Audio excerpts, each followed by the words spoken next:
Première épître de Paul aux Thessaloniciens, chapitre 5.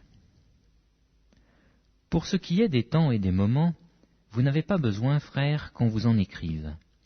Car vous savez bien vous-même que le jour du Seigneur viendra comme un voleur dans la nuit. Quand les hommes diront paix et sûreté, alors une ruine soudaine les surprendra, comme les douleurs de l'enfantement surprennent la femme enceinte, et ils n'échapperont point. Mais vous, frères, vous n'êtes pas dans les ténèbres, pour que ce jour vous surprenne comme un voleur. Vous êtes tous des enfants de la lumière et des enfants du jour. Nous ne sommes point de la nuit ni des ténèbres. Ne dormons donc point comme les autres, mais veillons et soyons sobres. Car ceux qui dorment, dorment la nuit, et ceux qui s'enivrent la nuit. Mais nous, qui sommes du jour, soyons sobres, ayant revêtu la cuirasse de la foi et de la charité, et ayant pour casque l'espérance du salut. Car Dieu ne nous a pas destinés à la colère, mais à l'acquisition du salut par notre Seigneur Jésus-Christ, qui est mort pour nous, afin que soit que nous veillions, soit que nous dormions, nous vivions ensemble avec lui. C'est pourquoi exhortez-vous réciproquement, et édifiez-vous les uns les autres, comme en réalité vous le faites. Nous vous prions, frères, d'avoir de la considération pour ceux qui travaillent parmi vous, qui vous dirigent dans le Seigneur et qui vous exhortent.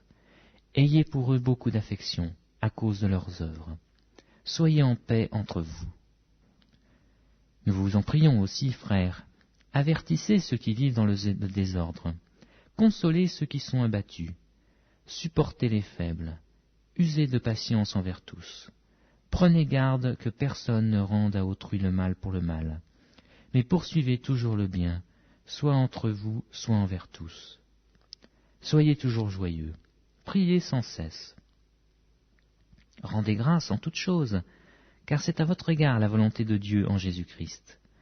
N'éteignez pas l'esprit, ne méprisez pas les prophéties, mais examinez toutes choses, retenez ce qui est bon, abstenez-vous de toute espèce de mal.